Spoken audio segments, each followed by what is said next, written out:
Hello, my name is Marcus. I'm the compiler of a collection of therapy quotes entitled 1001 Windmills of the Mind, a collection of advanced self-help quotes taken from what's often called the psychodynamic or the psychoanalytic perspective, which I'll go as I refer to myself as philosophical medicine and narrative medicine. And people who would help others with psychological emotional issues used to be called soul doctors. Now they're called therapists or psychotherapists, like that. Now most, over 90% of the collection here of the quotes come from this analytic perspective, whereby we create a map based on our experiences. And this internal working model, or schema, psychic construct, blueprint, imprint, leads to the blueprint, whereby we go by and overlay this mapping or this stenciling onto the present and see the present through this protocol lens. So we distort, cherry pick the fitter, because that part of the brain doesn't know time and it sees everything according to that way. So the ego splits. We understand the present, but emotionally we're still in the past, hopefully a better past. Why? The baby's in pain. Originally the baby's in pain, and that's recorded in the system. And just common sense, when the baby's in pain, he's reaching for mother. Mother, where are you? I'm in pain here. So he's reaching for mother, not remembering that mother hurt him. But all he knows is he's in pain, reach for mother. So this is like a neural circuit. Human connections lead to neural connections. Interpersonal leads to intrapsychic. Okay, now because of the pain, he's going to reach for mother. So this is synonymous with saying repetition compulsion. He's going to reach again, not remembering the mother hurt him, and not knowing that he's a love fugitive from the love that he seeks. Okay. So this goes on endlessly, theoretically. It's called kliglos in ancient Greece. Kliglos minus repetition. Nowadays, repetition compulsion to repeat. Why? Because we're trying to get the connection. Baby wants the connection, the attachment, the security, so we're developing the process to have his identity and his feelings, hold the ball, and feel healed and hold the normal state of affairs. And the ultimate clue is the heart chakra. Yum. So he feels real alive in the body, and the energetic centers are all kind of a little bit alive like that. And you mainly come from the heart chakra, they say. But in trauma, the pin goes in a column, the emotional body goes flat. There's the issue. And there's an underlying pain. Well, reach for mother. Mother, in pain, where are you? It's not gonna work. When he reaches for mother, what's he reaching for? He can only reach for a dream of her, an illusion of her, some symbol of her. Okay, enter all the oral fixations, cookies, emotional eating, smoking, drinking, gambling, promiscuity, etc. Money's the main one. No symbol of mother can actually be a real mother of the past, but he's got to search. The mandate is to search for mother. It's going to fail, but he's got to search. It's going to fail, he's got to search. So he's sort of stuck in this loop. Again, the kliglos, Sisyphus, hamster wheel, whatever you want to call it. So.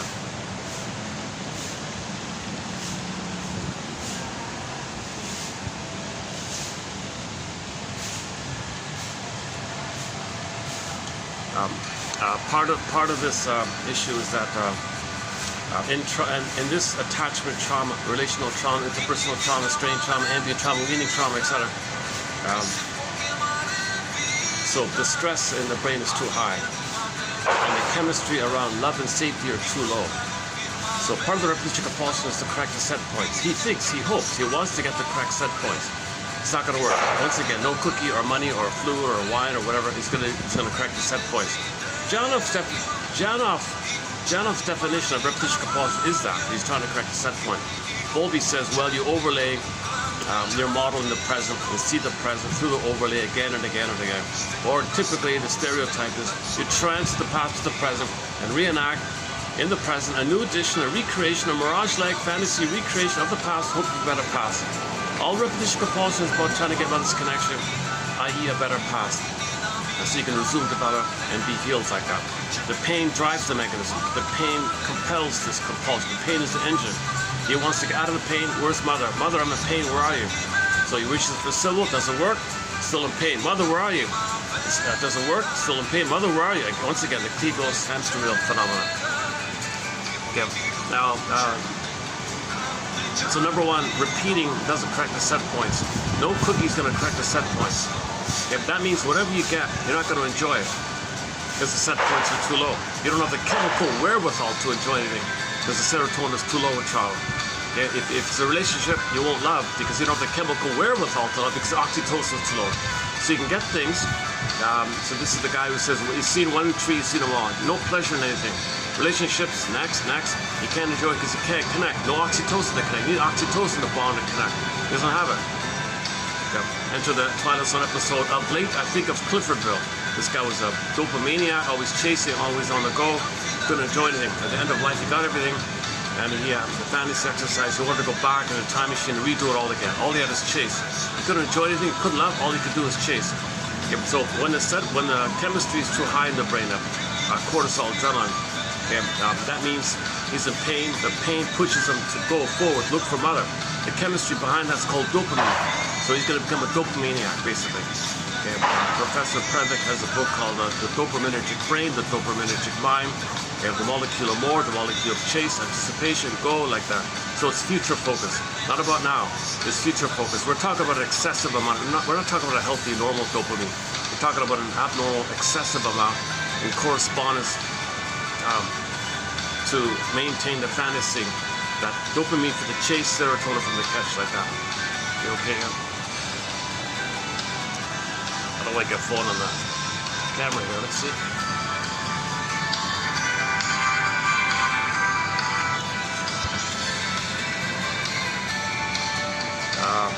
Okay, let me do this here. Let me change that.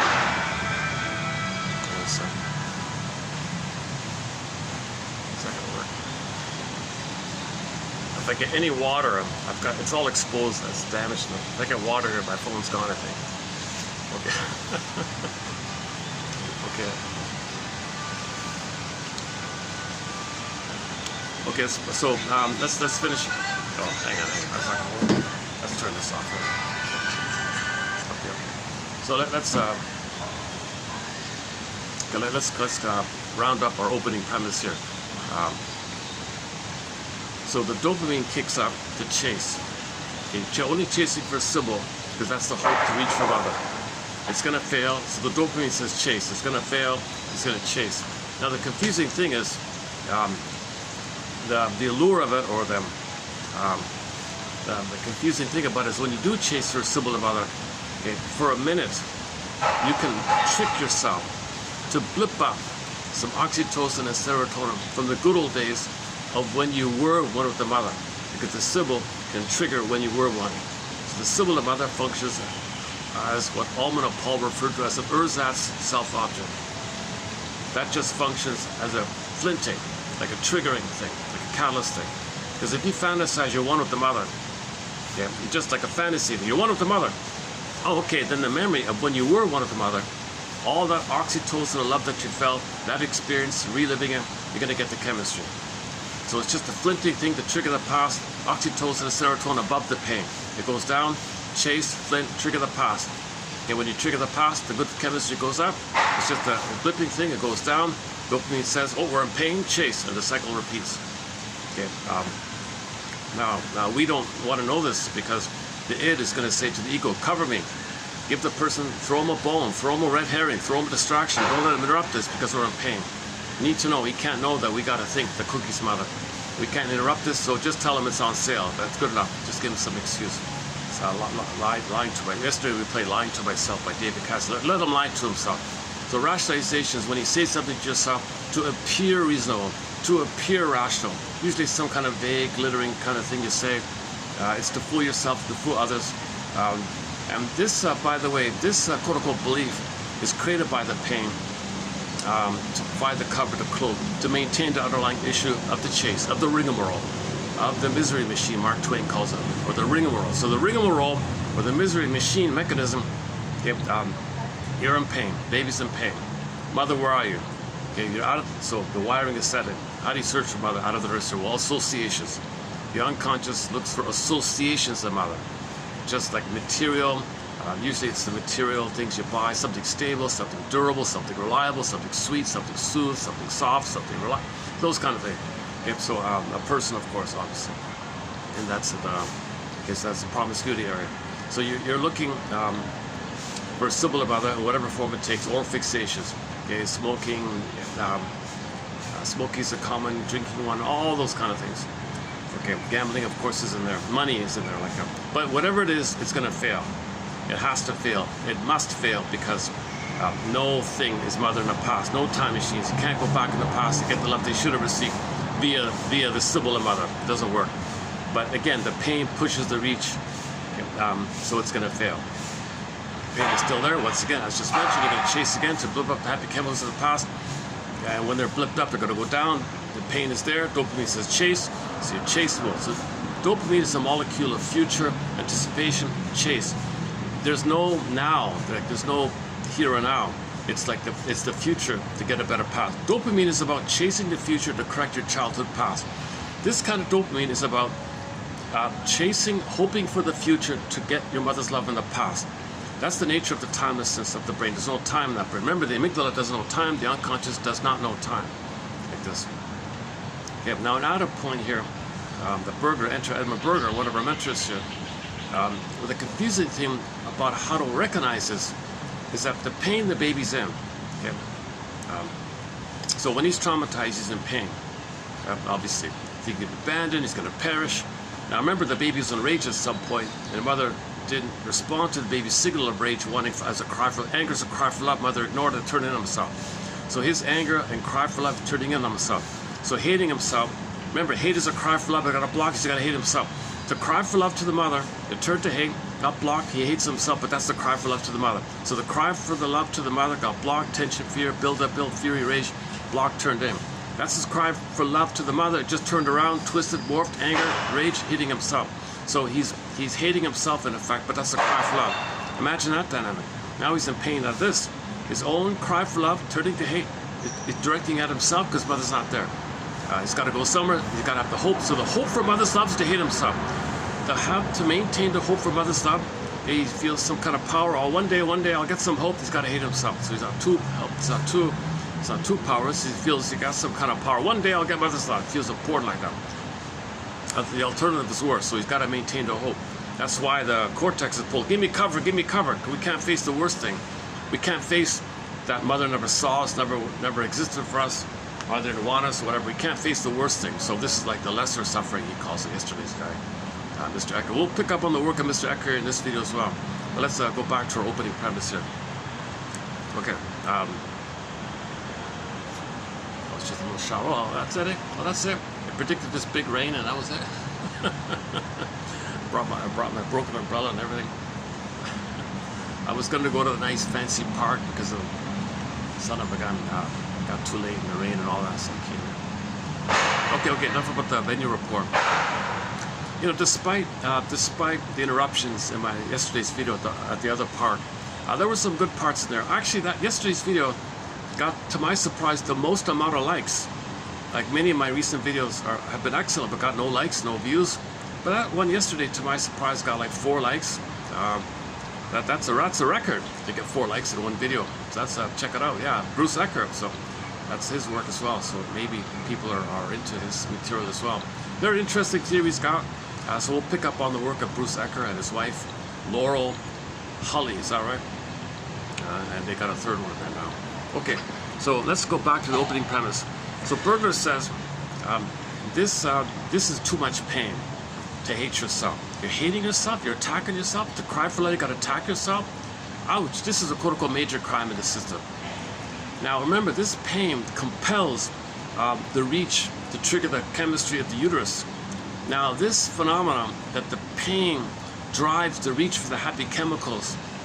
So the happy chemicals is received by the pain, and when the pain creates the happy chemicals, there's some mysterious thing called psychic masochism takes place. This is the theory called psychic masochism. He's going to libidinalize this pain, pleasurize this pain. To deal with the pain, he's got to make it pleasurable. He's got to make it. He's got to feel some kind of positive chemistry by this pain. So the pain is going to be pleasurized. So it's really confused like that. This is a trick. This is a coping strategy to make him unaware of the pain, to pleasurize it. He's fooling himself. So this is a major crime. It's hard to know this kind of thing. So what the child does is confess to the lesser crime of chase, okay, pseudo-activity, pseudo-aggression, okay, confession of the lesser crime, this kind of, I don't know, what do you want to call it, this kind of defensive pursuit kind of thing. It's a pseudo activity. It's a pseudo, quote-unquote, pseudo aggression he calls it. It's not real assertion, I think. It's this man. It's the dopamine. It's the chase. So he'll admit that he's chasing. He'll admit he's got a chase mentality. He'll confess to that, but he won't confess that what's really going on is all he's doing is trying to do a chemistry trick where something of symbolic a mother can trigger at the time when he was one with the mother, and that would blip up the chemistry of when he was one with the mother, even if it was just in the uterus, and the babies in the uterus feel blissful oceanic ecstasy. They call it delirious euphoria. Okay, Garda Vida, Shabbat, Shakrala, Nirvana, Paradise. They feel a blissful phenomena. So if you can trigger some of that old bliss from the uterus time, okay, then that's the person's not going to be aware of that. All they know is chase. So they'll confess, yes, I'm an emotional eater. Yes, I'm a smoker. Yes, I like this or that. I like this dysfunctional activity. I like this dependency on this such a thing or whatever. They'll confess to that. And they'll confess to that. Yep, that protects. Okay, that psychic masochism, which they don't know. They don't want to know. It's too painful to know. It's too painful to know this, right? It's too painful to know, because to know this, you got to admit your mother failed you. Now, so if you were to admit your mother failed you, okay, then what are you going to feel then? What's the worst feeling? You had no mother? She betrayed you? Your mother did that to you? You were never seen by her? She signified you? She wanted to use you to meet her needs? Like, what an unbelievable feeling, right? So it's hard to even go there like that. So that's what he means by the major crime. We don't want to confess to this, so we confess to the lesser crime, called pseudo-aggression. Now, this whole machinery or mechanism, Mark Twain's misery machine, or Berger calls it, the overall model is called psychic masochism, or pseudo-aggression as a defense against psychic masochism, or simply the rigmarole. I like that one personally, the rigmarole. So this is the Klieglos. Okay, mindless repetition, hamster wheel, Sisyphus, Tantalus, doing the same thing over and over again, expecting a different result. It's not going to work. Okay, so that's part of it. Okay, now, well, let's just leave it there for a moment. Now, okay, so in unraveling some of this stuff, we look at A, repetition compulsion is the hope for a better past. Okay, all the oral fixations is the hope to get a better past. And in the oral fixations, i.e. symbolic mother, okay, we got several branches. The tree has numerous branches, and each branch we cover the drinking, the smoking, and it takes a couple of hours to run through the wall. So a recent quote, like sarcasm is also an oral fixation. Either or thinking, okay, jungle mentality thinking is also an oral fixation. Oral just means trauma before 18 months, not just about milk, but the whole gestalt of mother's sweetness and reverie and attunement, and quote-unquote holding, loving and understanding the baby, treating the baby as a thou, treating the baby as a thou, love and understanding. This whole phenomenon is called the holding or the soothing interject like that. So that's missing. Man, oh man. Okay, pin goes on the collar, the embodiment, okay, symbolized by the princess, morphs into a bird and flies away, morphs into a fox, runs away. Or she stays in her form but gets frozen in a coma like Snow White, or far away locked in a tower like Rapunzel, or the crack in the earth opens up and this cord gets pulled down, and you got the chasm. So the imagery is you're not feeling real alive anymore, and the pin goes on the collar, the emotional body goes flat. Atatania, no words for your feelings. Atimolexia, no feelings for your words. This is the issue. We're not feeling real alive. We're not feeling the heart chakra, and this is a survival issue. So the live and love place is suspended development, stunned development, arrested development, development arrest. You're feeling, what are you feeling? You don't know what you're feeling. It's all flat. All you have is the sensation of the survival stuff, the limbic stuff, EAS, enlarged amygdala syndrome. All you have is stress and the sensation of fear, fight, shame, anxiety, ennui, schadenfreude, all this hostility kind of. It's all about a survival kind of thing. So some babies are born to run, play Bruce Springsteen.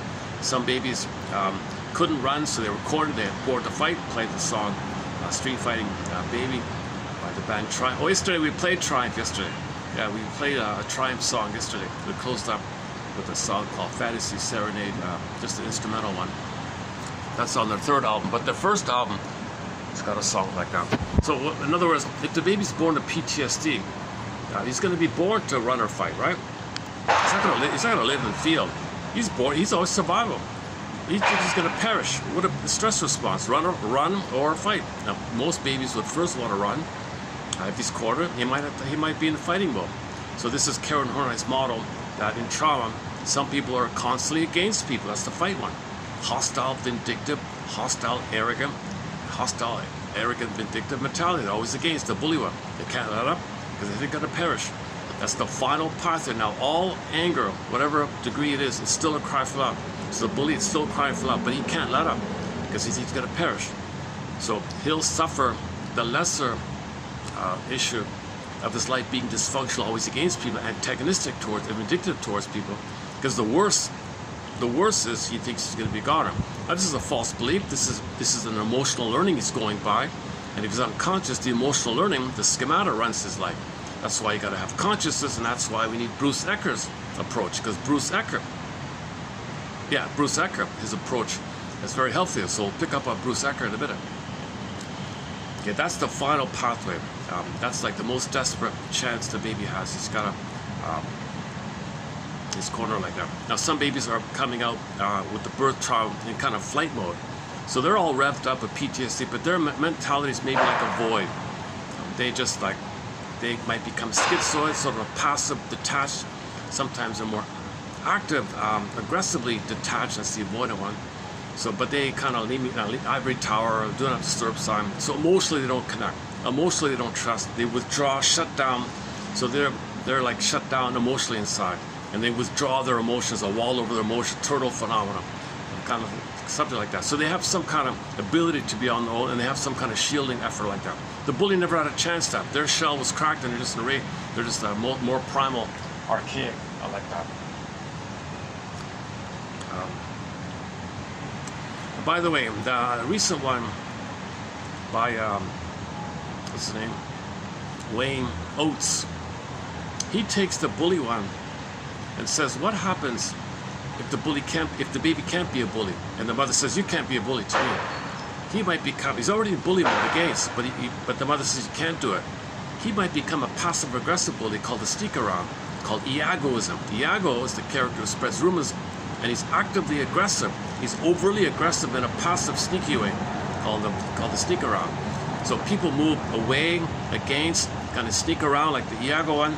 And the last one is moving towards. If the baby is hurt, but maybe still has some hope, childlike hope that maybe a mother will love him, he moves towards people. Clingers, pleasers, preoccupied, obsessed with others, please love me kind of thing. Mr. Nice Guys, Mrs. Nice Guys, those kind of characters. So they move towards.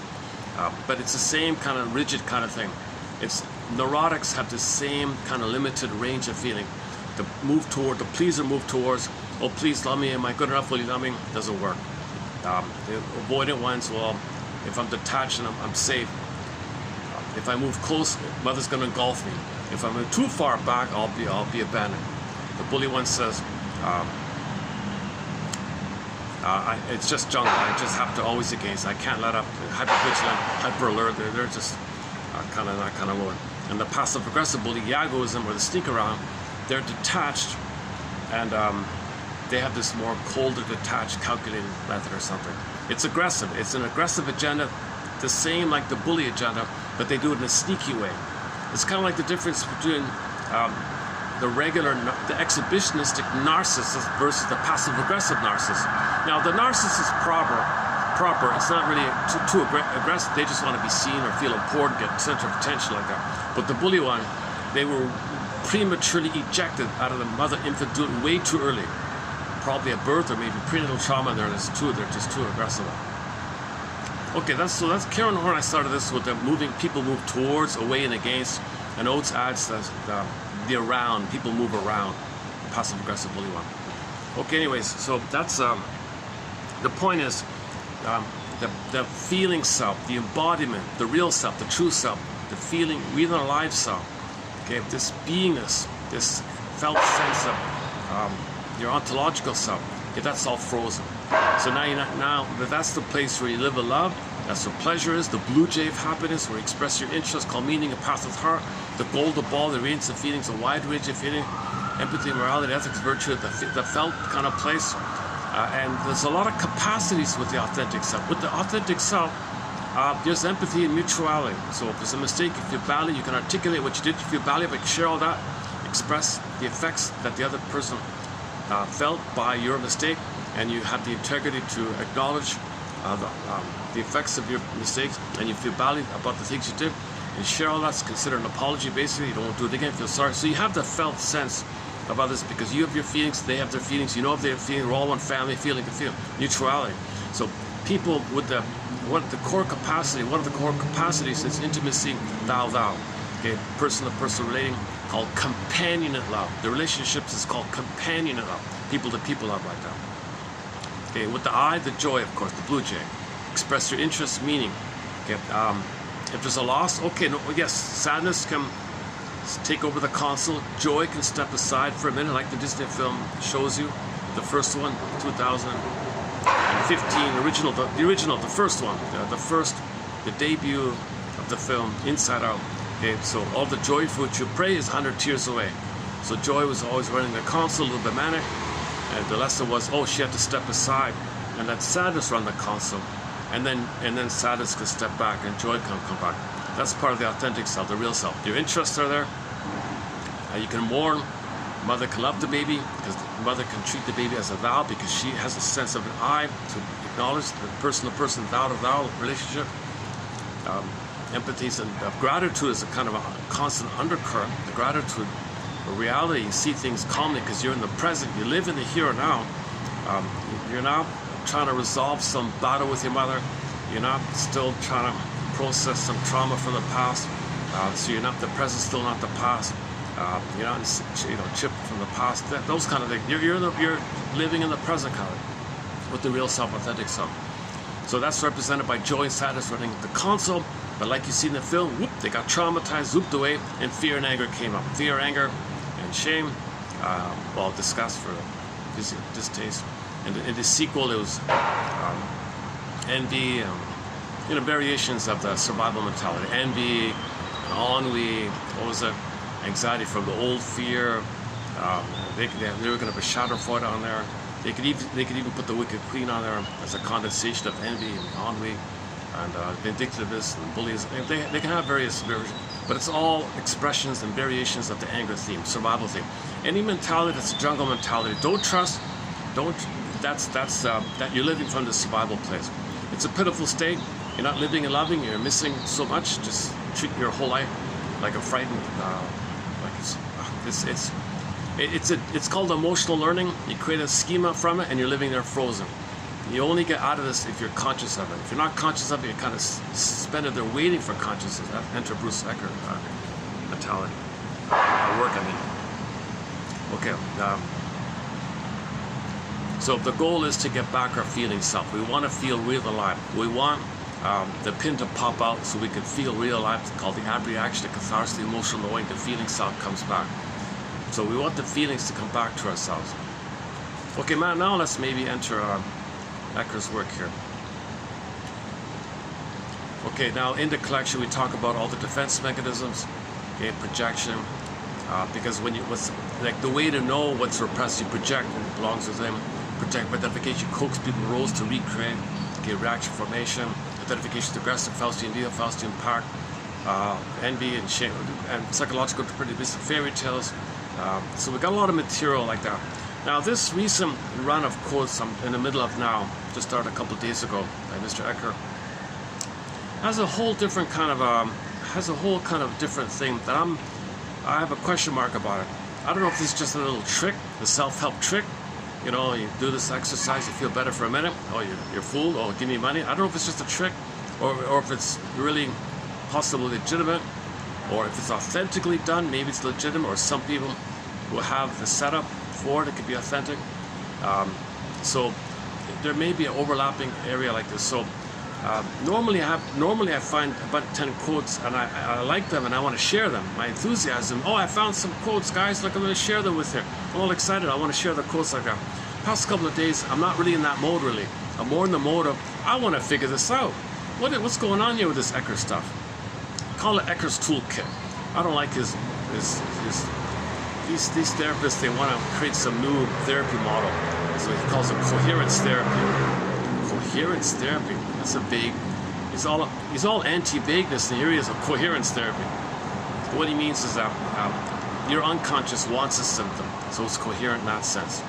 your unconscious is for the symptom. Whatever your dysfunction is, okay, whatever your dysfunction is, self-defeating behavior, obesity, whatever your problem is that you're complaining about, consciously you don't want it, but unconsciously you do want it. So he means your unconscious is for the symptom, so he calls it coherence. It's coherent. It's coherent. I get it. I understand. Empathy here. Your unconscious wants the symptom, because if you didn't have it, there'd be a worse ordeal that you're trying to prevent. That's why symptoms are there. Okay. Yesterday we went down the whole list of that. So that's go to the part 2. I think maybe the part 2 is the best thing to do. Yeah, I would go to yesterday's video. It's done in 2 parts. Part 2 is only less than 50 minutes long. That's an excellent 50 minutes if you want a good summary of Bruce Ecker's work. So that's the heart of it, I think, what we went through here. Now I got to kind of backtrack and see if I can understand it more deeply, kind of. But that was a good overview. Yes, that 1 hour. If you want a good 1 hour overview of the heart and soul of this thing, go to yesterday's video, part 2 of 2. Okay. Okay. So let's back up a second. So Bruce Ecker, my view of it is, like a lot of people, he is very eclectic. He studied all the various therapy models and picked a few things that he likes, put it in his own little toolkit, and let's call it Ecker's toolkit. So he's looking for the best of the best, puts it together, and he's got like a dozen little bag of tricks, a dozen little methods or something. No, that's not fair to say. No, I like him. There's some of these things that he's found. I haven't really seen other people he's highlighting, or maybe others have said, but it's not really well known. Like sentence completion. That's a key one. Because we talk a lot about free association here. Say what comes to mind, the fundamental rule. See what springs to mind. What does this remind me of? What does that remind me of? Just freely say what comes to mind. Each time you do, something deeper comes up. Keep going. Good work. Okay, that's the minors. So in Snow White, the dwarves are minors, digging up the gems, going down, digging it up. So when you free associate, you're digging up unconscious material, getting new insights, digging up the minors. So this is like psychological mining, like this. And the fishing idea, and the rampions, the Rapunzels, the radishes. So you go under the ground or fishing. That's a clear one, right? The fishing one. Duck goes in the water, picks up the fish. You can fly in the air, walk on land, integrate it. So you want to bring up the gems from the unconscious. So free associate, when you freely say something, and you pause, you relax, something that's repressed might come up to your conscious. That coming up phenomena, that's the fishing. That's the fish popping up, or the door. Hey, look! Hey, it's Snow White. I found a gem here. So something about you that you didn't know. Something about the person. So that's all a dream, right? Inside, the person having this dream of the whole fairy tale, it's like he's feeling something new about himself. So the imagery is the dwarf popping up, saying to the part of the person, look what I found. So you wake up refreshed or somewhere, like the person now knows something you previously didn't know. It's all about making the unconscious. Consciousness is sort of the vehicle of healing. Nature does all the healing, the natural process of healing is organic. That's the healer. But the consciousness seems to initiate the healing. We need the consciousness to initiate the healing. So free association is very important like that. So what he does is, instead of just saying, oh, freely associate, people get blocked. And a very simple thing to do, sentence stems. Let the sentence finish itself. Complete the sentence. So you start off the sentence halfway, underscore, underscore, underscore, and just see what comes up freely. It's way better. It's way more effective. It's way more effective. It's better than questions. Well, you need good questions are great, but I'm all for his idea about sentence stems. I don't see therapists really using that as a technique. I'm sure some of them do, but if you really want to free associate, just create a part of a sentence and fill in the blank and just relax and see what comes up and let the sentence complete itself, like you said. So one example was, if I know that I'm okay. If I know that I'm okay. Just see what comes up. If I know that I'm okay. If I know that I'm okay. Okay, so you think about your daily life, your relationships, going to work. If I know that I'm okay. And just see what comes up like that. Okay, and they're kind of like spontaneously created based on what somebody's saying, like that. I'm afraid to be alone. Okay, so if I'm alone, on the blank, see what comes up. Like if I'm alone, or the problem with being alone is, or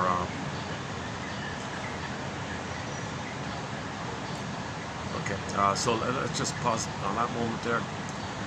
So let's do the broader backup here. So Ecker, as I currently understand it, what he's advertising or an advocate for, which is maybe partly true, maybe true under certain conditions, hence the trick idea.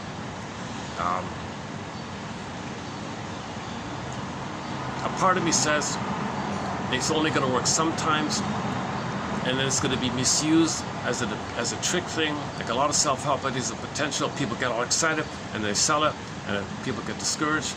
But it's kind of one of these big kind of areas. So, but nevertheless, let's pick up on, let's explore Ecker's work a little further here. Okay, so the overall point is, you want to, in the same field of consciousness, at the same time in your awareness, you want to hold two different, quote-unquote, competing truths, emotional truths. How you unconsciously don't like your symptom. So you know consciously you don't like something. So you got to spell that out first. So identify clearly what it is that you don't like about your symptom. So think about a symptom that you don't like, and why don't you like it? Like, what's the problem? What's the big deal? Why is it causing you a problem? What is it that you don't like about it? Just somehow spell it out, why you don't like that symptom. So consciously you're against the symptom, you're anti the symptom, right? So just hold that in the field of consciousness, okay? And now you want to, at the same time, communicate your sense and your understanding that your unconscious is for the symptom. It wants the symptom because your unconscious believes that if your unconscious doesn't create the symptom for you, something worse will happen. So can you identify all that and bring it to the field, like bring it to that common field? So now you want to do some kind of holding kind of thing, and you step back a little bit, and the mind, the body-mind system, the psyche, is going to kind of like choose one. It's going to go with the updating thing. It's going to decommission, quote unquote, the old stuff, because you realize you're in the present. So it's going to choose the healthier thing. It's going to side with, oh, I don't need the symptom anymore. Oh my God, yeah, I don't need the symptom anymore. Why? It's so silly that I had the symptom. It's so silly that I'm going to live a self-defeating life because I'm angry at my father. It's so silly that I'm going to be overweight because I need protection from my engulfing mother. You know, things like, so you think it's silly like that. Yes, there's going to be a sadness around it, that you lost so much time doing this. That's another part of it. But if you hold the two, he says that three things can happen. The positive one that we're talking about here, that things will be updated. Your system will choose one. It doesn't tolerate this mixed match, this oddness. It doesn't want that. It's going to choose the healthier one. If you can hold the two, you'll choose your system will choose the healthier one, and now you don't need to create the symptom anymore because your system is for the healthy side. Because we're trying to heal. So you created the space for the healing clicking. So you want to create the space for the healing clicking to take place. Okay, that's why you do this, to set it up so the healing clicking can take place. Then you might notice you don't engage in that symptom anymore. Okay. So one woman was depressed because she thought that if she wasn't depressed, she'd have no connection to the person she lost. And she thought depression meant the tie, meant the connection. And if she didn't have the depression, which equaled the connection, the depression equaled the connection for her, the unconscious equated the sadness as thinking about the person, where are you, I miss you, where are you, I miss you, and you're sad you're not there, you're sad you're not there. So that kind of sadness went on for a long time, but that was her hope for the connection. Because if she didn't have the connection, it would trigger some previous time in the original emotional learning. If there was no connection with the mother, she'd perish. So she'd rather have the connection and be sad instead of perishing from the emotional learning of the childhood time. So the unconscious is for the symptom to prevent a worse thing. So in her example was you notice my unconscious is for the symptom of depression because I'll have the connection. My conscious side says I'm losing my life, all my potential, all the possibility to live a happy life, all that I'm missing. I'm not enjoying anything. I'm doing nothing. Life is passing me by. I'm living a provisional life, the unlived life. Well, I've got a right to live this life. I want to see things. I want to enjoy Louis Armstrong's song. I've seen trees of green, red roses. True. I want to see the woodpeckers. I want to enjoy. I want to travel. I want to maybe kind of enjoy. I'm missing all that. I'm kind of like she called herself an emotional vegetable. I don't want to be an emotional vegetable all my life. So the conscious side keep the conscious. You're aware in the field of awareness, the two, that your unconscious wants the symptom, and your conscious doesn't want the symptom. If you can hold it like that, there might be a clicking where you'll don't need the symptom anymore, because you can live your life and still remember the person, and you're allowed to live your life, and it doesn't mean you'll be okay without the connection, because part of that is you're going to do sentence completion. Well, if I don't have that person, I'm alone. Okay, I'm alone. If I'm alone, if I'm alone, right? If I'm alone, well, it's kind of scary, a little sad. Oh, okay. Well, if I'm alone, I'll get to know myself. I'll find out who I am finally. I'll get to know who I am. If I'm alone, I'll have a chance to discover who I am. So that's the healthier kind of thing. So you'll side with the healthier kind of thing, and the symptom goes away, and then you can go on with life like that. The other example was the son was enraged at his father for being so abusive towards him. So he didn't want the father to take any kind of credit if he were successful. He wanted some justice from the father. He wanted an apology from the father. He wanted to show up the father, expose the father. He wanted to make his life a failure as a testimony to show the world what a rotten father he was. He didn't want him off the hook like that. Meanwhile, his life was passing him by. So he did the same thing. He did the same thing, and then he would choose the healthier side. So this he calls it the juxtaposition of the two, or the mixing matching of the two. He's got all these odd terms for it. But let's just say you want to present to yourself the two. You consciously don't want the symptom, okay? But you unconsciously want the symptom, because your unconscious thinks if you didn't have the symptom, something worse would happen. That's what you got to be aware of. And present it to your field of consciousness like that. Okay, once again, in yesterday's video, we ran through more specifically. So this video here, let's just, this video is going to be maybe a little bit more on the general side, just sort of explaining a little bit. So let's continue here. So I want to do a preview of 32, 20, and 21, which sort of just continues on the discussion here. But the heart of it, the nuts and bolts of it, was done yesterday. But this just is, so we're being a little more general here, but that's okay. Number one, at the start of therapy, the client feels powerless over the presenting symptom. Okay, what's your chief complaint? What's the presenting problem? How can I help you? What brings you here today? If I feel powerless, I'm doing this thing, I've sabotaged my chance for happiness. I don't know how to maintain a relationship. I always panic and run, or I don't trust them. Like the bully would say, I don't know, I always scare people away with my aggression. Or the avoidant one, I'm afraid to trust, so I avoid. Or the clinging one, I repel people with my neediness. Or the sneak around one, oh, everyone, I creep people out or something. The Iago one. So whatever your complaint is, and then the person might say, I don't know why I'm doing this. So he consciously doesn't want, for example, those kind of things. Eating, drinking, gambling, whatever.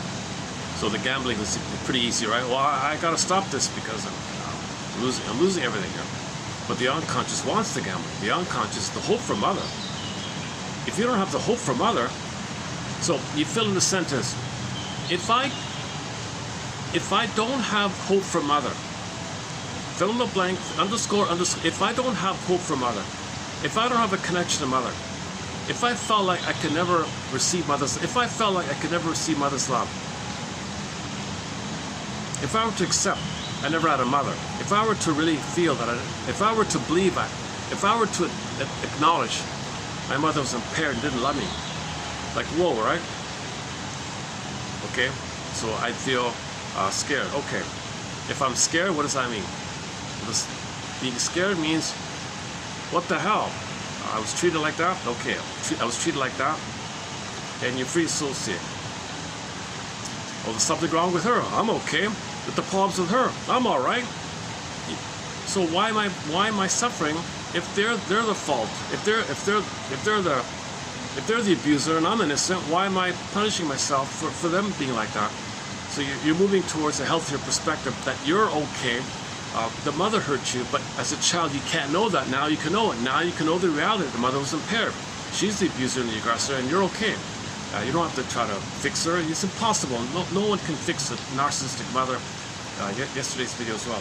At the start of therapy, the client feels powerless over the presenting symptom, which seems to the client to be something that happens to him or her with the life and a power of its own. So it's like a power of its own, right? The unconscious iceberg metaphor is a power of its own.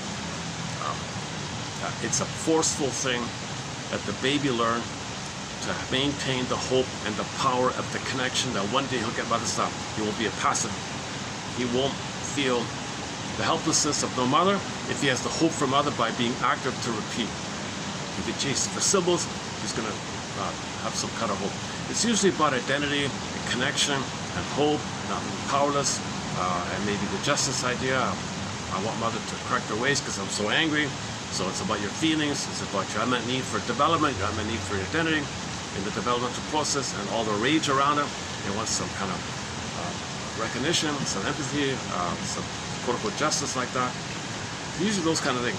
At the start of therapy, the client feels powerless over the presenting symptom, which seems to the client to be something that happens to him or her with the life and power of its own. By bringing to awareness the emotional truth of the symptom, if that's what he means by his model, coherence therapy. Coherence therapy is an approach of therapy whereby your unconscious has a positive, pro reason for making a symptom, and it makes sense. By the way, yesterday's quote about the empathy, if you see somebody doing something you don't like, they're not conscious that they're coming from their emotional learning. And from their emotional learning, from their childhood trauma, that symptom they created that you see, if they didn't do that, they believe they'd suffer a worse situation. So if you see a you-know-what, somebody doing whatever you don't like, okay, that's from, you gotta have empathy that they're not aware that they're coming from a kind of place that if they didn't do what they're doing, if they weren't a fill in the blank, they'd feel something worse. So your empathy for people who are whatever, fill in the blank, is that they believe that if they didn't do that, they'd feel something worse. So that's your empathy for people who are doing rude things. They're not conscious of it. Now, if they can be conscious, that's a different story. Okay, anyways, again, at the start of therapy, the client feels powerless over the presenting symptom, which seems to the client to be something that happens to him or her with the life and a power of its own. By bringing to awareness the emotional truth or the coherence of the symptom the client experiences, that if you do that, that means he has some kind of agency, that there's a part of him creating this. There's a part of him. Bergman makes a big deal about this. A part of you creates these symptoms. That's go to the episode called One Life, Twilight Zone episode, One Life Furnished in Early Emotional Poverty. Go to the closing narration of that episode. He calls it like this secret that you created this. You're the master of your fate. Yes, you were hurt, but you decided these things. You made these things. You decided to create this symptom. You decided to create this symptom to protect yourself. You made this symptom. Jeez. My garden suddenly appeared there. Hold a second. Yesterday I was in a park and some guy just came out of nowhere. Was that a sign or something? And this is a rare little nook I've got here. No one hears me. Check that out. This is fine. Yeah. Unbelievable. Considering how busy everything is. This is a great little venue. This is one of the nicest Yeah, this is the nicest event here where I am. It's in the middle of two sky trains, so it's a little slightly off the beaten path, and it's down a small road in between two sky trains, so it's a little bit word of mouth, I guess. This is an events venue, like you book it for weddings and things, but they're open when there's no events, like now.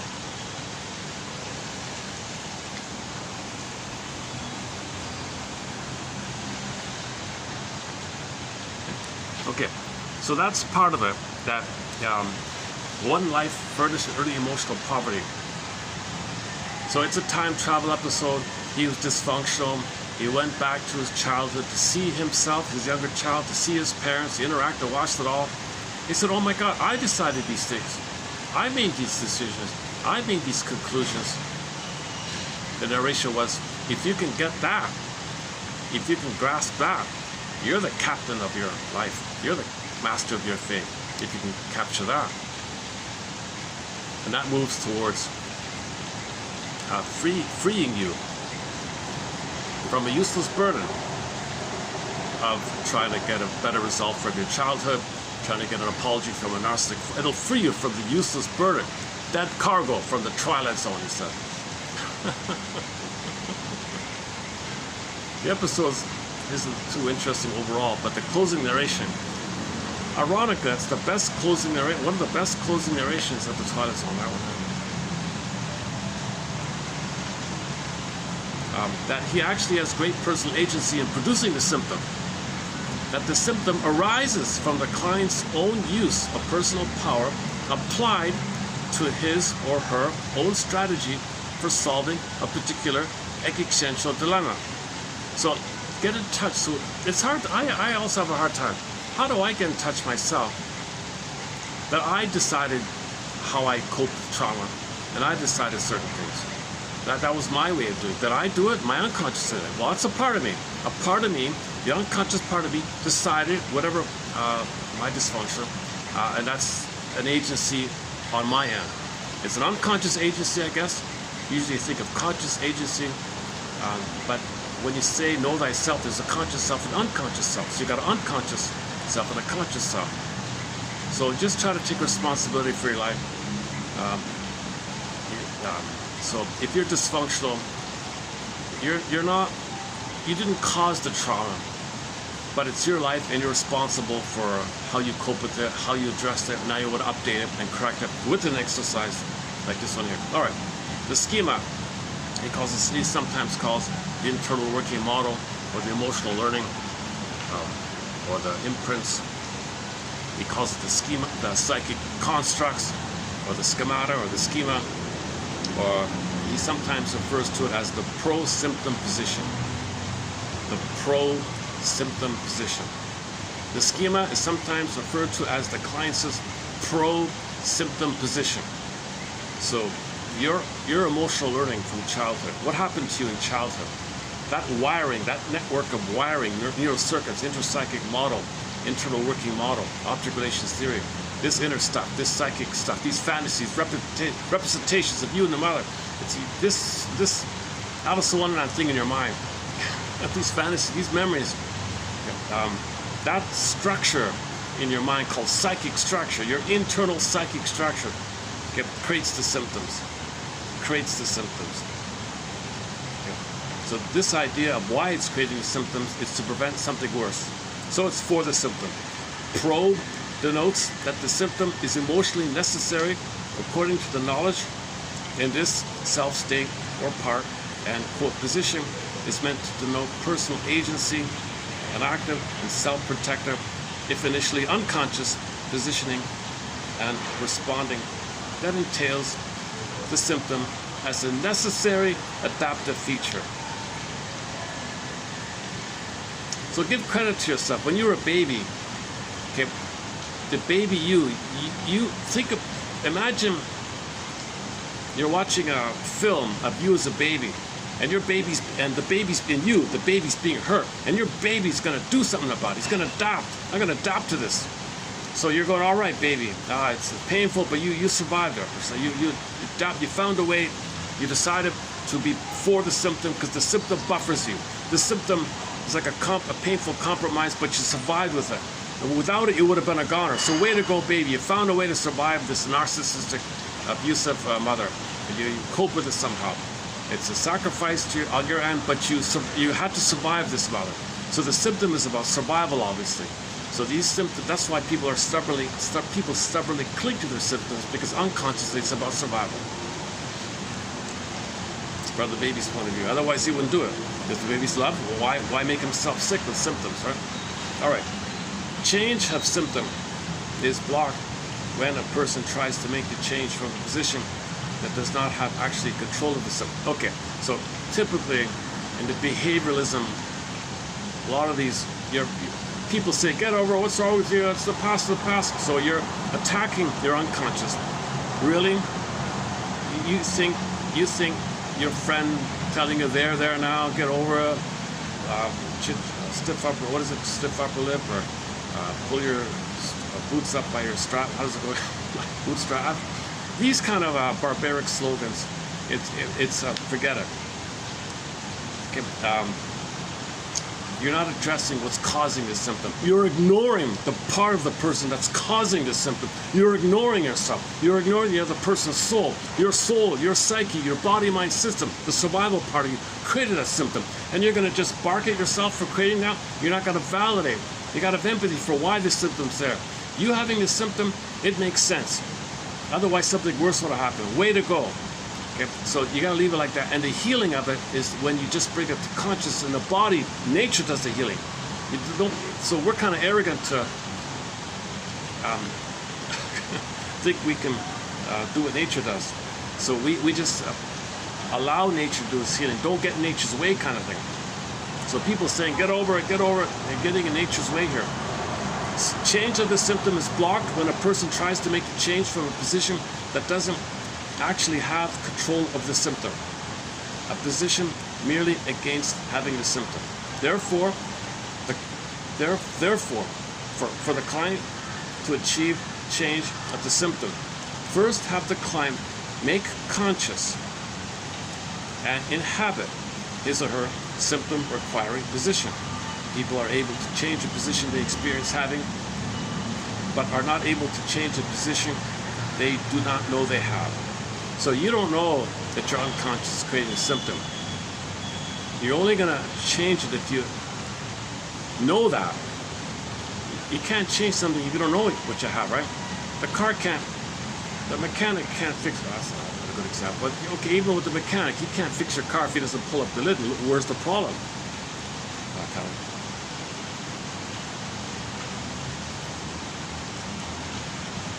Okay, what emotional reality exists that makes the symptom more important to have than not to have?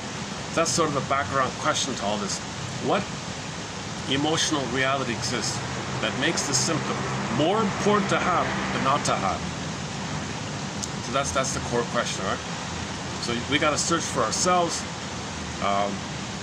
What emotional reality exists that makes me create this symptom? And I think it's more important to have it than not have it. What does the symptom do for the client that is valued or needed in the client's world? Or how and in what context does the symptom express or pursue a valid, important need? Like the obesity woman. She's obese to create a wall, a barrier between the engulfing mother, protection, autonomy, separation from the mother. So that's the positive intention of the symptom. She didn't know it at first, so she maintained the obesity. When she was aware of it, she lost weight.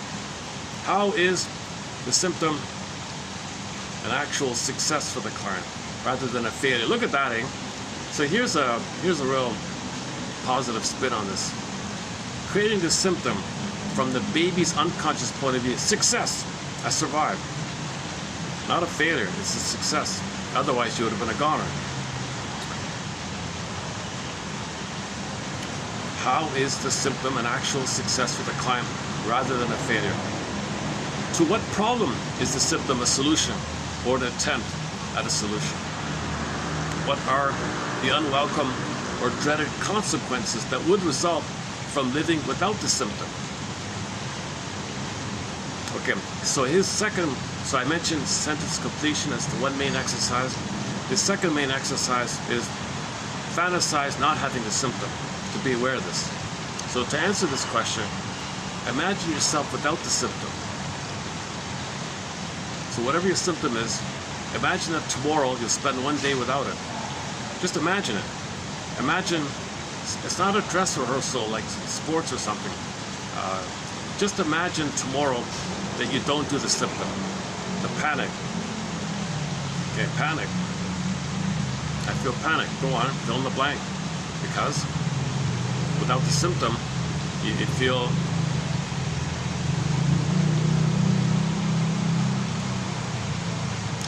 terrified. Okay. Does this remind you of something in the past? Well, I imagine it does. Well, if it is related to the past, okay, then maybe it's this. I just see if some memory comes up about some old fear from the past. All right. And that's why I have the symptom, to prevent what that fear is about.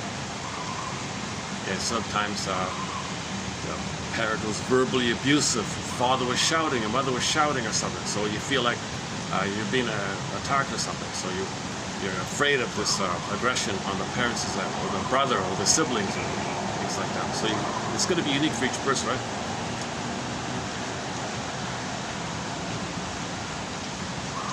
What are the unwelcome or dreaded consequences that would result from living without the symptom?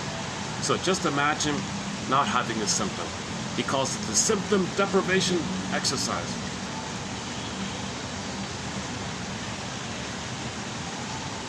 So the guy who's afraid to hold down a job, imagine that you held a job for a whole year, your boss gave you credit, and he even gave you a raise. Imagine telling your father about it, and then what? So it all unraveled. He doesn't want to be successful because he's waiting for an apology from the father, because the father would say, I did nothing wrong, see, you're okay. You're doing okay, you got a raise, see, I'm a good father. You're not a good father. I'm not going to give you that. So I'll fail to maintain and prove that you're not a good father. And I want some justice here. I want some accountability from you. I want an apology from you. I want some reparation from you. I want some acknowledgement. So he's so angry at his father that if he were successful, the father would just brush it off. You're going to brush it off? You're violating my anger here. So that's why he didn't want to be successful, right?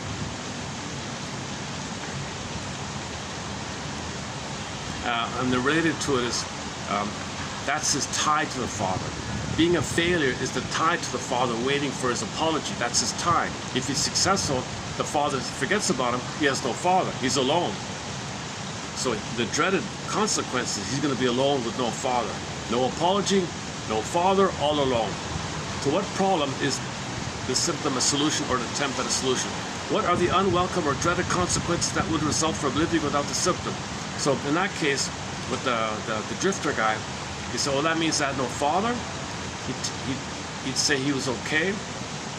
He never apologized. He'd say he would think he's a good father.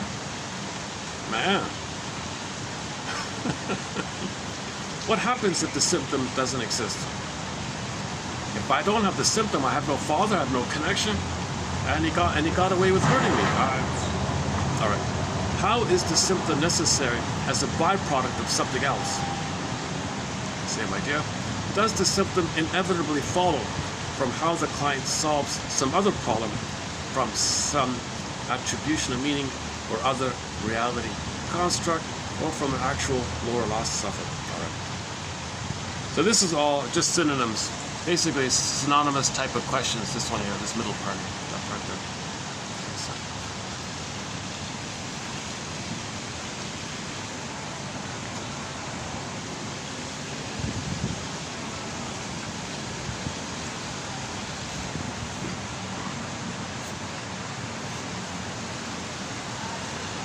Let's continue here. Okay, next one. Okay, he likes to refer to himself as an anthropologist, Mr. Ecker here. Like an anthropologist, the therapist knows that the real meaning of a client's key words, I feel hurt, I feel like a failure, I feel unworthy, is idiosyncratic, not obvious or inferable, and must be elicited and unpacked. So if somebody says something vague, don't automatically assume you know what he means. Treat it like you're an anthropologist visiting a hill tribe or something. You don't know their customs or language. Are you gonna think you know what it all means? No, you're gonna listen, observe, and let them tell you. So let the other person tell you what he means by hurt or like that. Okay. So for example, one guy said, what's your complaint? How can I help you, sir? Well, I'm an angry man, he said. Okay, well, that's anthropologist. Don't just assume you know what he means, that he's angry. What does it mean on your end? What does it mean, like specifically, what does it mean to you, your idiosyncratic version of your anger? Can you spell it out for me? Can you give me an example, in other words? Please walk me through a recent example of your anger happening. All right, the man said. Okay, I'll talk about last night. I asked my teenage daughter, she's 16, how it went at her job. She just started this summer job, it being the first real job she's ever had. So I wanted to know how it went, you know, being a dad and all that, showing some interest. And she instantly got full of attitude and said to me, can't you just leave me alone? Whoa. And then I got angry. And then I shouted or something. I see, so your anger flared right at that point. Yeah, that's right. I screamed at her, and she walked away. She slammed the wall. And then my wife was upset with me all evening for fouling our nest again, as she says. The therapist says, tell me if I'm understanding it correctly. You reached out. You said something intended as a positive expression of interest and connection and caring, and you weren't received. You were seen as doing something bad and got punished, and you got pushed away. And your anger flared right there. How's that? Oh yeah, okay. I hadn't thought about it like that, but yeah, that's what happened. Okay, sidebar here. He's being a little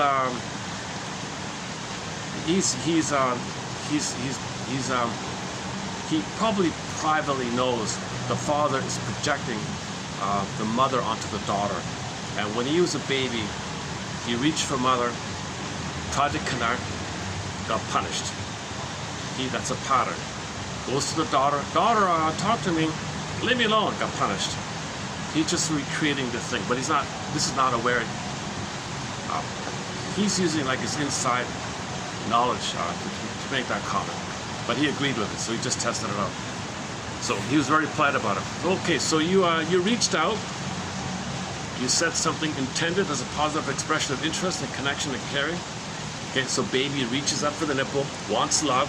Okay, translation, you reached to your daughter, wanted to communicate, have a nice conversation, okay, and she pushed you away. Okay, nursery time, you reached for the mother, she pushed you away. The bottle was used, the schedule was used, not now, go away. The nurse didn't want to do it right. Something was failed in that time. That's the imprint, repetition, compulsion. She repeats, that this man repeats, okay, all through his life, this pattern. He reaches and gets punished. He wants, he gets punished. This guy. So he reached for the nipple, got punished. Mother punished her. This guy. So this is the pattern. Tell me if I'm understanding it correctly. You reached out. You said you said something intended as a positive expression of interest. So this cloak was, yeah, I'm a father. I got care, man. I'm a father. No, he's a baby and wanting words as milk from his daughter. He wants the daughter to talk sweetly to him. Oh, my job, yeah. Let me tell me my first day of the job. This happened. That's what he wants, right? But she is interpreting him as the demanding baby, and she, the 60-year-old daughter, should mother her father. Whoa, back off, slam the door, don't do this. So she's right. The daughter is kind of right.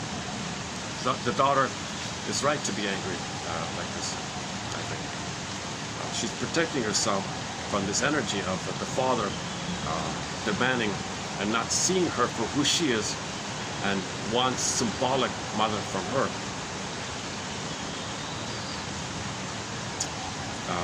I hadn't thought about it like that, but yeah, I guess so. Let's see if we can spot what happened for you in the moment before the anger crops up. Could you rewind the tape?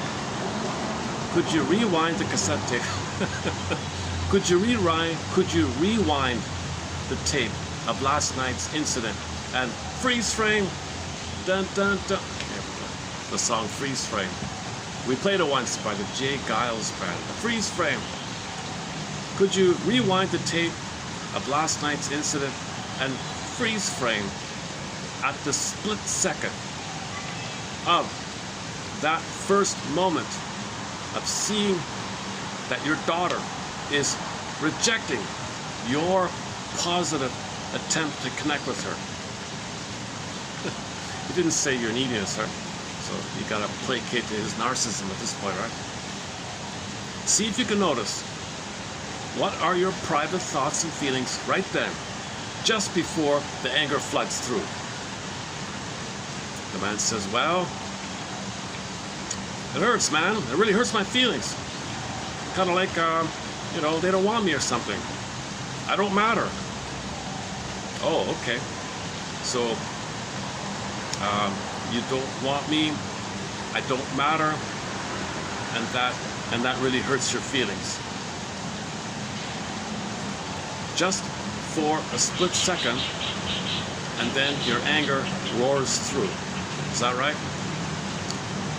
Well, it's not anything I noticed at the time, but if we stop the action like that, then okay, I can see how that was going on behind the scenes. So he's a little self-aware. If this is, he's probably just adding it in. So that's going on behind the scenes. I mean, is it?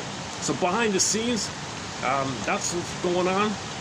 That split second, I thought I wasn't wanted, and it hurts, and I don't matter, and that's why I got angry.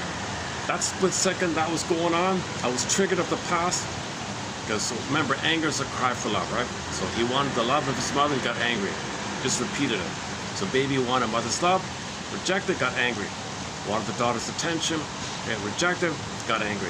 So it's so quick like that. So freeze frame. Can identify that moment. What were you thinking just before you got angry? Well, anger is an expression of my needs. As a baby, this man as a baby had a need for connection, a need to feel important, okay? A need for the connection, a need to feel important, and a need to feel that he matters, that he's welcome. He's welcome, he's important, and wanted.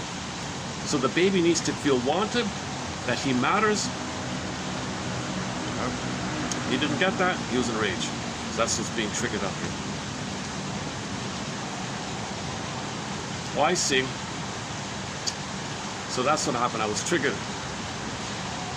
I'm wondering whether your anger incidents often involve the same pattern. Is it a pattern? Wanting to connect, expressing something positive, having it rejected, or seen as unwelcome or bad, and feeling very hurt, like you don't matter. How about if we look at one or two more incidents like this? Okay, so contrast the initial blurry phrase of him saying, I'm angry. Okay, I'm angry, I'm an angry man, I got anger issues here. So contrast the beginning when he said, I have a problem with anger, with the sharper focus on the what and when of the symptom now achieved. The client lashes out in anger upon feeling rejected and unimportant. Okay, so that's just one part of it. You got to spell it out a little bit. So you got to be anthropologist. You got to be anthropologist. Make the two people aware of the original unmet need and how he felt. Unmet need was to feel important, that he mattered, he was welcome, When that wasn't met, fear, tension, shame, build up anger. Okay, so the anger is the final expression of his unmet need. Now, in between the unmet need, you got tension, fear, shame, build up, tension, shame, fear, shame, build up, tension, then the anger. So there's even a middle kind of place in there. Anger's the final pathway, huh? The therapist now knows, by assuming symptom coherence, that the anger symptom is necessary to have in the specific personal context of feeling rejected and unimportant. The discovery work that comes next would create experiences of exactly how and why anger is necessary when feeling rejected and unimportant, the client's pro-symptom position. So now you're leading towards the pro-symptom position. If he's a baby, and he doesn't express his anger, that means he can't cry for love. That means there's no hope for mother. That means there's no chance for mother. Anger is the chance for mother. If he doesn't show the anger, there's no chance for mother, there's no mother, no chance for mother, no mother. What would a baby feel if he were to believe there was no mother? Anger is the hope or tie or link that there's a mother. So that's a worse ordeal to feel there's no mother. At least anger is the tie or link or hope for the mother. So that symptom of anger is better, quote unquote, less worse than the greater worse of having no mother. So that's why the symptom there. That's why the unconscious is for the anger, to prevent the greater dread of the belief that there's no mother at all. If the baby had no mother, he'd be a goner. We know that. So at least he has a hope. Anger is the hope for mother. So he's for the symptom of anger. So this is the emotional learning, it's the wiring, and he's set there. And he can spend his whole life like that. Time doesn't change us. He can be an angry character his whole life. The only way out of it is to articulate it up to consciousness, to the field of consciousness, unconscious for, conscious against. Hold the two, hold the two, hold the two. And in HR for healing, you don't need the symptom anymore. He doesn't need to be angry, an angry man anymore. If you bring it up to consciousness, that's what this whole thing is about. Bring it up, bring the two sides up to consciousness like that. Okay, that's 3220. Now let's continue here. 3221. Okay, 3221. So, okay, next part here. Positive necessity of having the symptom. So you want to look at the positive necessity of having the symptom from the unconscious point of view, as we're talking about. Quote, when you see me as failing to achieve anything, part of me hopes that. Okay, so here's a sentence stem, right? Sentence completion exercise. So the guy, the drifter guy, the loafer guy, he's going to fantasize saying to his father. He's going to fantasize him saying this to his father and let the sentence complete itself. When you see me. So dad, he's in his mind, right? He imagines his dad in front of him. And he says to himself, and he's fantasizing, saying to the fantasy father in his mind, Dad, when you see me failing to achieve anything, part of me hopes that, fill in the blank. Okay. So part of him hopes that father will respond. Part of him hopes that father will attend to him, if that's his fantasy. Okay. Dad, when you see me failing, being a drifter, being a loser, not achieving anything, a part of me hopes that you'll attend to me. Something like that. So that's quote unquote the positive side of the positive necessity of having a symptom. Okay, a variation of it is the negative necessity of having a symptom. How is not having this symptom a negative? Okay, so same thing. So part two, a dad fantasy, he says, he's imagining, saying to the fantasy father in his mind, that father, if I do have some success in my life, and you see me as doing well, fill in the blank. Oh, You'll never attend to me. You'll completely ignore me. You'll say you did a good job and forget about me. I don't want that to happen. So just a variation like that. Okay, so this is a good example of the fill in the blank exercise. It's to identify the positive intention of the symptom. Okay, next part here. Oh, summary. Okay. Now the third exercise is when you have this when you brought up some information like this. Mr. Ecker, he does a good thing. He's a very active therapist. He takes out an index card, a 3x5 index card, and handwrites with his hand a summary of this quote, and then gives the card to him and tells him throughout between now and the next session, take out the card and read it. Read it a few times between now and then. Just be aware of it, right? Quote, quote. So here's the index card for this guy, for the drifter guy. A 33-year-old drifter guy who can never hold down a job or a girlfriend or anything like that. He wanted to be a failure, hoping his father will attend to him. And that's his connection to the father. I didn't get taken care of, and that's not okay. I hate achieving so little. So that's the conscious side and the unconscious side, right? So the conscious side is against it, but the unconscious is for it. So you put it together. I didn't get taken care of, and that's not okay. I hate achieving so little. I hate being a failure in life, a drifter, not making money, can't hold down a job, trouble paying the rent, stuff like that. I hate achieving so little. But being messed up is my only hope of getting you, Father, to notice me and care about me and take care of me. If I'm successful, you'll never want to take care of me. So just say that. So he's supposed to say it in the quiet and privacy, and just let it sit there. And maybe one of those times the clicking will take place. The system will update, it'll deactivate the symptom, and the innate drive for healing will support.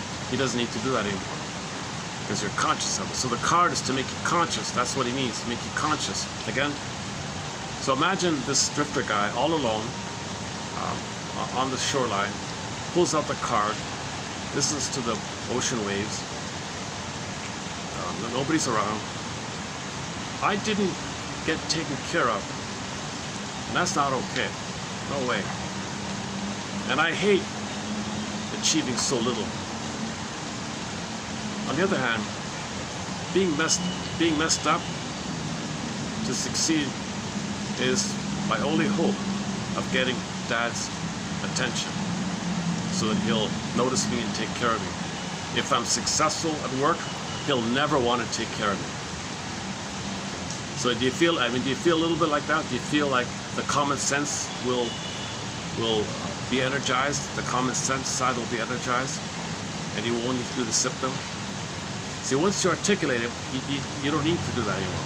But the reason it's powerful because it's in the dark. What's in the dark is powerful. Bring it up to the light of consciousness, it loses its power, right? Isn't that what they say in the fairy tales? It's in the light of consciousness, it goes away. So this dark, scary thing, this demon, oh, light, oh, the demon goes away, right? The vampire goes away. So this dark, scary thing, vampirish thing, will bring it to the light of consciousness, vampire goes away. That's all I mean. Maybe they're referring to that. I wouldn't be surprised if that's what that is.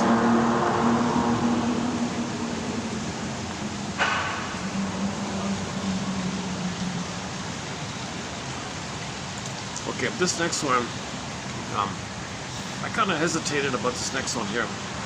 I'm not a medical doctor. I'm not a shrink or something like that. And we only have one quote on depression. So this might be our second one. It's not too heavy. So let's see if we get through this one here. So he says there's sort of maybe three. So if the woman says to the therapist, in response to, how can I help you? Oh, I'm kind of depressed. Okay, well, spell it out, right? So he says there may be three variations here. Number one, depression that carries out an unconscious purpose. An unconscious purpose.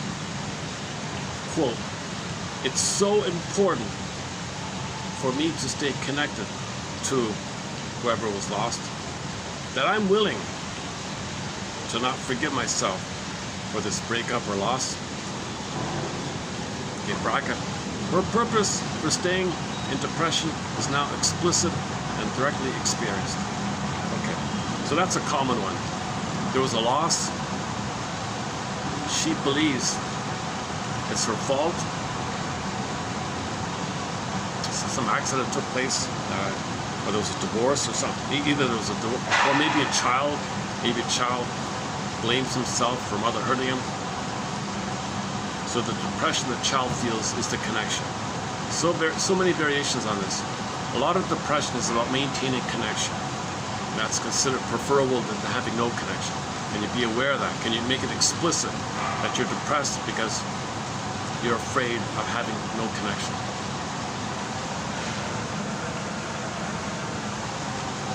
So fill in the blank. If I'm alone, fill in the blank. Oh, okay, discovery land. I'll get to discover myself. I'll connect with my inner light and find out my interests. Okay, the second one here, depression that's a byproduct of how an unconscious purpose is carried out. Okay, so one depressed woman, 33, says, "I've been feeling lousy for years. Got a black cloud around me all the time." She describes herself as having absolutely no interests and as caring about nothing whatsoever, and expresses strong negative judgments toward herself for being a vegetable. Okay, play the song by Roger Hodgson, the Logical song. I know it sounds absurd, but could please somebody tell me who I am? Oh yeah, the song's about, you know the song, right? The kid was happy as the man remembers that as a young child, he had some glimmers of delight in his childhood. Birds in the trees singing so happily. Then they sent him away to the school system to teach him how to be a respectable, presentable vegetable. I know it sounds absurd, he sings, but could somebody please tell me who I am? So an emotional vegetable. That's the pit of the collar flat. So why? What's going on here? Well, discovery via symptom deprivation. So imagine not having the symptom. Okay, therapist prompts her to imagine having real interest. I want you to imagine you having an interest in something. So she tries to imagine, and she jumps up, unconscious blurts up, no, I can't. My mother takes everything. Always makes it her accomplishment, not mine. So why should I do it? Okay. So the mother was narcissistic, micro-controlling, micromanaging. It's all about the mother. Whatever the child does, it's about the mother. If the child does something, the mother says, I'm right. So the mother was a narcissist, put it that way. Client now experiences her blankness as her own solution to her problem of psychological robbery. The mother was a psychological robber, right? Soul robbery. The mother robbed her soul robber baron. So she's depressed. Why do anything? Because mother's just going to steal and take credit and say I'm no good. It's all about her. And recognizes her depression to be an inevitable byproduct of living in the blankness that is crucial for safety, but makes her future hopelessly empty. Client brings to light a core preposition of having no boundaries with mother. Said she had maintained. Oh, so later on, okay, so during this discussion, the mother would never knock on the door. No boundaries. Tell me everything. No, I want to know every little detail. Tell me everything you said. What'd you say about me? Did you say something you want to tell me everything? Demanding, engulfing, paranoid, no boundaries. Interrupt. Maybe she'd wake her up when she's sleeping. Well, what are you dreaming? Tell me. Maybe she's so a robber, psychological robber. What are you sleeping? What are you thinking about? Maybe she was so crazy like that. So she became depressed. Okay, later on, the woman realized what would happen if I had boundaries with my mother. Oh, okay. Okay, so let's try it out. So she decided to set some boundaries with her mother. It took her 2 years of practice, and then she got better. All right. The third one here, depression, expressing unconscious grief. Okay, this is a simple one. This is like an anniversary one. This is more on the surface. This is easier one. Okay, so one guy at the age of 10 was sent away to a boarding school in Europe or something. He hated it. It was depressing. The kids ignored him. This happened in the fall, right? So when he was 10 years old, beginning of September, they sent him away to wherever, some castle, whatever, wearing a uniform. He was the outsider. They ignored him. They picked on him. He hated it. He was depressed. So it turns out, every year, ever since, for the rest of his life, every year at fall, at September, he got depressed. It was a triggered thing, but he didn't know it. He wasn't aware of it. Depression, expressing unconscious despair, grief, or hopelessness. Man with long history of a sudden drop into depression every fall. At 10, he formed the belief that his parents. At 10, he formed the belief that he failed his parents' expectations so severely that they forever gave up on me, he said. And he was sent in the fall to a boarding school in Europe somewhere and was utterly miserable and begged to come home. Has been in despair ever since, unconsciously. Client, okay, so solution, the client finally talked with his parents about this incident 30 years later, 30 years after that. He's in his 40s now, right? Because it was never brought up, it was never discussed. And in the discussion, it became, it was a misunderstanding.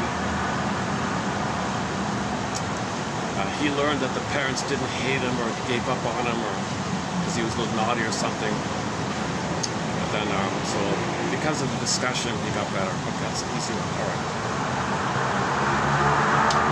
Initially, next part here. Initially, the client says anti-symptom position. Yeah, that's your conscious. I'm anti it. And the unconscious for it, the pro, anti, so for and against. Right? For the symptom, against the symptom. You're unaware of it. Okay. So the purpose of therapy is to make you aware of it. So discovery is the first part of it, and then integration is the final part of it. When you do that,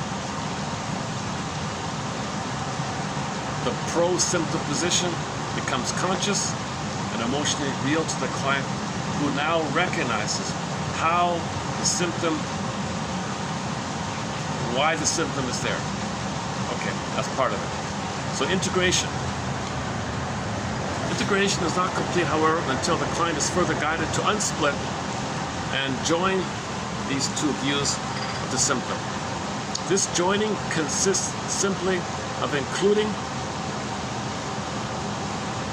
along with the new recognition of how the symptom is necessary to have. This joining consists simply of including an explicit recognition and inclusion of the suffering or cost that the symptom brings. Okay, quote, I hate achieving so little, and it could derail my whole life, but my only hope for getting noticed and taken care of is to be defeated. I'm owed being taken care of, and I insist on getting it. If I seem successful, I'll never get it. So I've got to seem unsuccessful. That's the one before. Another one here. Staying depressed and guilty over this loss. Feels awful. But my only misery is thinking about them. So it's worth it. No way am I willing to let go of this loss. Okay, so that's the index cards, right? So, in other words, in the pro/anti synthesis, both the compelling necessity of having the symptom and the unwanted suffering due to having it are experienced together in one unified awareness. The client apprehends that the necessity of the symptom emotionally outweighs the suffering it brings. So you want to understand that this symptom initially outweighs the suffering. That the suffering is disliked but acceptable, an acceptable cost to the benefit gained by having the symptom. That not having the symptom brings a different suffering, which is the real problem. That's even worse. All right, these two sufferings, so the suffering of the symptom to prevent a worse suffering. On the one side, there's two parts of it. So one side is the two sufferings, one's a defense against the bigger one, and your conscious wish to have none of these symptoms. These two sufferings and the dilemma of having to choose between them and opting for the symptom as the lesser suffering had been unconscious. Oh yeah, so we unconsciously chose the lesser suffering. All right. At the moment that the pro-anti synthesis is experienced, the two sufferings begin to be faced consciously by the client for the first time. So you're going to be aware of these two sufferings. The dilemma of choosing between them is then being consciously revisited by the client and will be transformed as a result. Why? Because the body-mind, the psyche, the body-mind system allows coexistence of any number of contradictory, incompatible constructs, schemas, knowings, as long as the contradictory knowings are held separately. Never come into mutual contact. Never enter the same field of awareness. Never are experienced together. However, here we go. However, the brain and mind do not tolerate an incompatibility or contradiction between constructs that are co-present in the same field of awareness, juxtaposed and experienced together. When a juxtaposition of incompatible constructs occurs, the mind has three options. Number one, loose construing. The mind tampers with the perception or meaning of one or both constructs so as to make them seem compatible. You see, messing it up, you're lying to yourself. Okay, either or, the mind splitting. Either or, the mind quickly recompartmentalizes reality so that the incompatible constructs remain entirely separate and are never experienced together, allowing both to exist. Or what we're looking for here is the transformation. If the mind faces and accepts the incompatibility, if you can face and accept the incompatibility of juxtaposed constructs, then it fundamentally transforms, unlearns, revises, or dissolves the more limiting construct because its perceived realness or truth has been disconfirmed by the other. Reality disconfirms it. You don't need to be there anymore. Reality does. So option here is, if you're kind of weak on, you can think about examples that if you were alone, you're okay. If you spoke up, you're okay. You can think about the history of your life and bring it to your awareness that there were times when you were alone. There were times when you could be okay on your own. There were times when you felt important, when somebody rejected you, you felt okay. So you gotta allow some of the reality. If it's weak there, you can maybe make an extra effort there, I guess. Otherwise, it'll happen naturally. Transformation. If the mind faces and accepts the incompatibility of juxtaposed construct, then it fundamentally transforms, i.e. unlearns, revises, or dissolves. The more limiting construct because it perceives realness or truth has been disconfirmed. So the reality kicks in. The reality is you don't need the symptom because you're not in the nursery.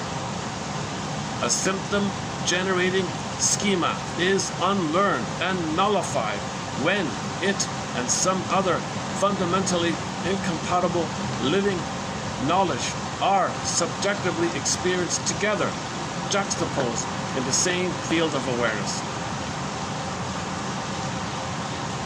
21, all right, 32, 21. Okay, I got to work on the last part because I just saw a clip this morning where he was on YouTube. He was saying you want to think about this examples of that you're okay of being alone, or you're okay without the symptom. You want to recall sometimes.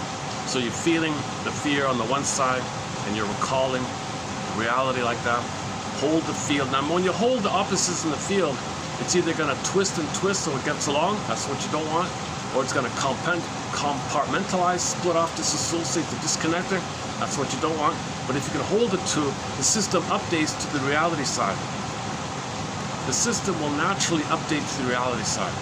That's part of healing, to be in reality, to be in the now, to feel in the now, to be here now. The reality is you're in the now, right?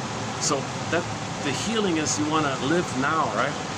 It's painful to live in the past. Innate drive for healing. So you allow the self-correction when you juxtapose these two in the same field of awareness and hold it before it splits off or lies to itself, or it's twisted and lied, or it splits off. You gotta be honest and hold it to, and then something happens like that. A little kind of a little release or a little relief that you don't need to do anymore. That the symptom, that you don't need to create the symptom anymore because you're aware that the now, you're in the now. That's my sort of tentative understanding of it all, like that. Okay, so for more on this topic, check out the past couple of videos. We ran through it all here. I'm thinking I might just start to wind down here. Let's see. What's the time? 4:30. Oh, battery's holding up. Oh, look at that. Just take a little break here. So what I'm referring to is he's got 2 books. Him and his wife, they have 2 books.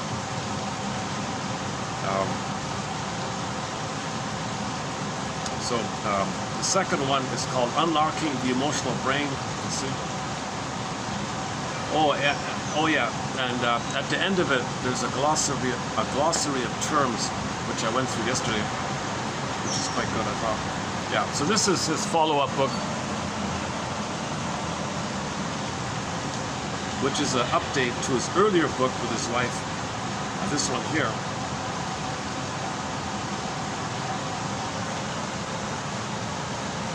This one here. So this was 1990 something. The other one's 2012 or something. He says that in this 1990 book, he was doing this thing that we're talking about naturally or organically, right?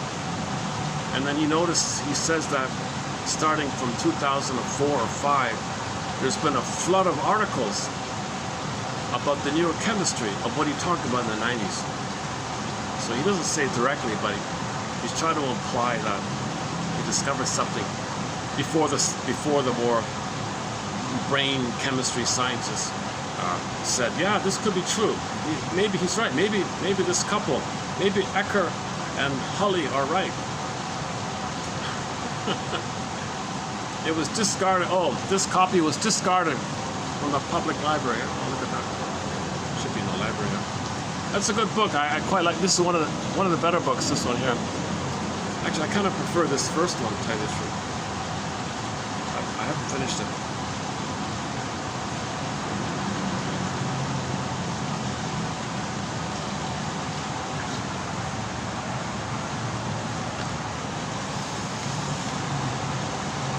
So you got to make conscious the two. There's a lot of work to do that. That's the preliminary. And what we discussed here is sort of like the ending of it all, the conclusion of it all. So to get to the consciousness, fill in the blank exercises. Imagine not having the symptom, stuff comes up.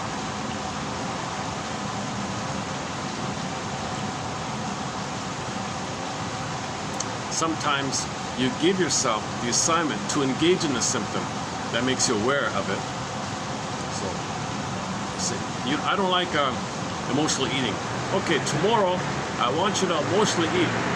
I want you to be aware that when you're reaching for the cookie, you're doing it, A, you're not physically hungry, and then B, you're doing it to the chemistry and the fantasy and using a symbolic mother because it's worse than having no mother. I want you to be aware, so I'm assigning you the symptom. Another exercise was to help you be aware of it is just little prompts to be aware of it is on the other side, right, the unconscious side. Oh, I see. So, okay, let's do the obesity one. She said she's overweight to protect her from the mother, and that's better than mother invading her. So she wants a wall with the mother. So he said to her, all right, maintain that agenda, just find and search for an equally powerful method to protect you from the mother, aside from eating. Can you swap it with something else? So, okay, so thinking. For a long time she was thinking about, she couldn't find it, symptom went away. Just a little trick or a little way to make you aware of it. Yeah. So he's kind of good in that area. My favorite is the sentence stem, the sentence completion. When you ask people questions, sometimes it's triggering, oh, what do you want? You know, got pressure. But if you just fill in the blank, you're free like that. You're free, things freely come up. So I would say a good exercise is give yourself sentence stems, sentence completion exercise. Just experiment with it.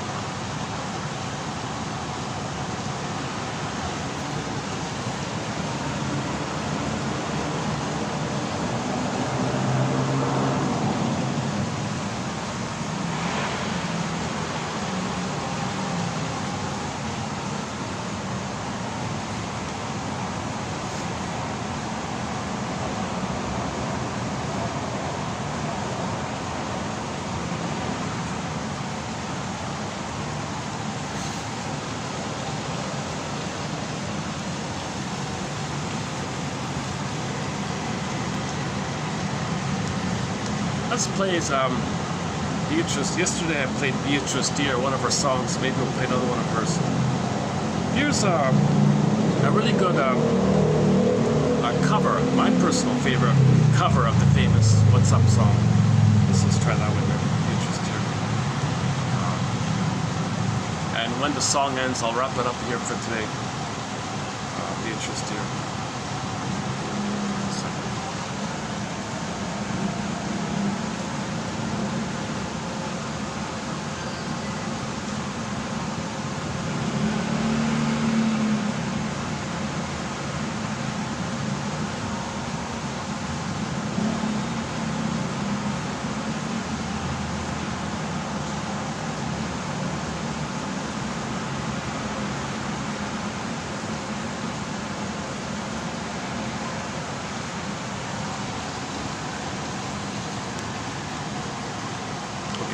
So, submitted for your approval and consideration. Look up Bruce Ecker on YouTube and listen to one of his lectures.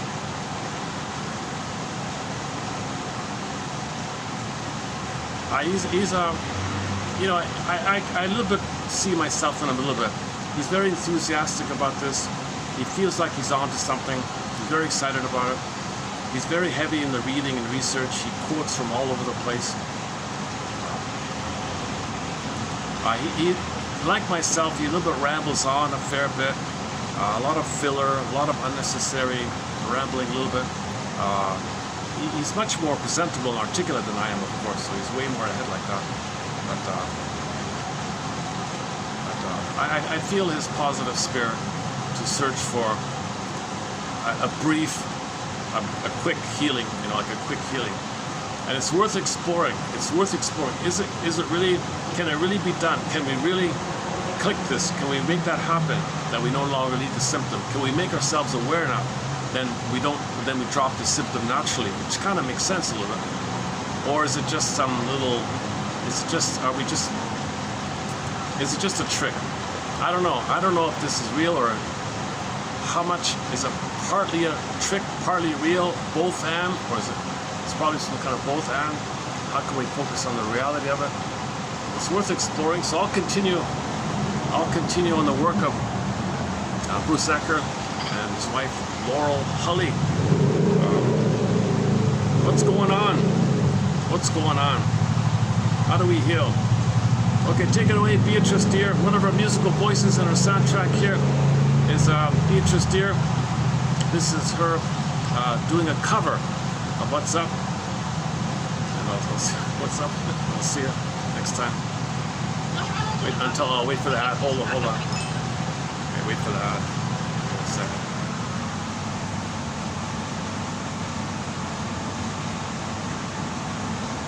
Two ads.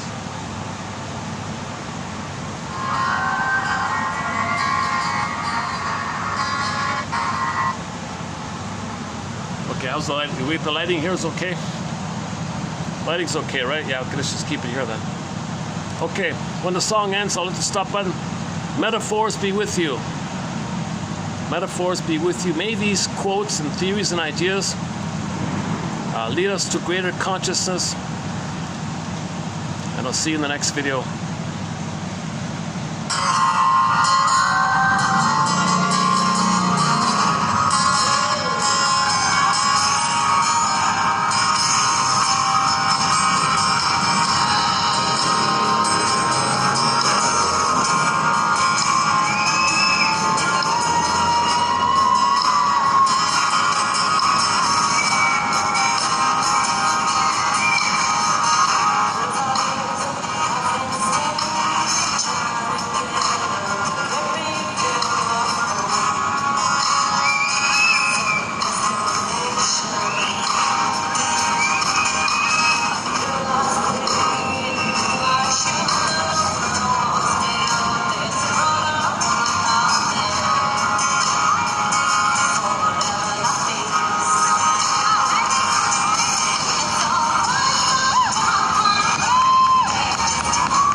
Oh, frick damn it.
Okay, I'll see you in the next video. Thanks very much. See you in the next video. Let's close up with some nice flowers here. Metaphors be with you. I'll see you in the next video.